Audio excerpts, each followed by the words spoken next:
In today's video, we're going to show you how to fix a Insignia TV with no signal. If you're seeing a black screen or no image at all, don't worry, we've got you covered. So let's get started.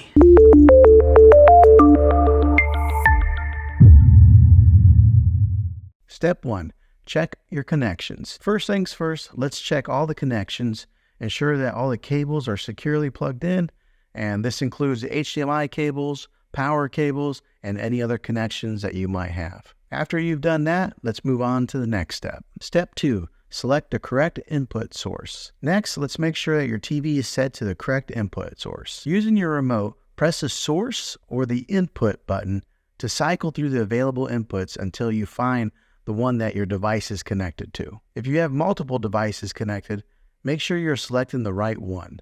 For example, if your cable box is connected to HDMI 1, ensure that your TV is set to HDMI 1. If that doesn't work, let's move on to step 3. Step 3, power cycle your devices. If the issue persists, try power cycling your devices. Turn off your TV and your external device, then unplug them from the power source. Wait for about 30 seconds before plugging them back in and turning them on. This can often resolve any temporary issues causing the no signal issue. If that doesn't work, let's go ahead and move on to the next step. Step 4, check for software updates. Another possible solution is to check for software updates.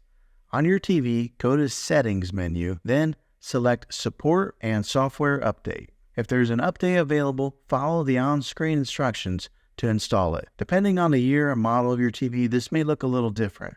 So check your Settings tab for firmware or anything that says software updates. Updating your TV software can fix bugs and improve performance, which might resolve the signal issue. If that doesn't work, let's go ahead and move on to the next step. Step 5, inspect the external device. If none of these steps work, the issue might be your external device, such as your cable box or your gaming console or anything that you have plugged in. Try connecting a different device to the same HDMI port to see if that works. If it does, the problem is likely your original device. You can also try connecting your external device to a different TV to see if the display signal is there. That would help to identify which device is having an issue. And there you have it. By following these steps, you should be able to navigate the no signal issue on your TV. If you're still having trouble, it might be a good idea to contact the TV's support. Well, thanks for watching, guys. If you found this video helpful, go ahead and give it a thumbs up.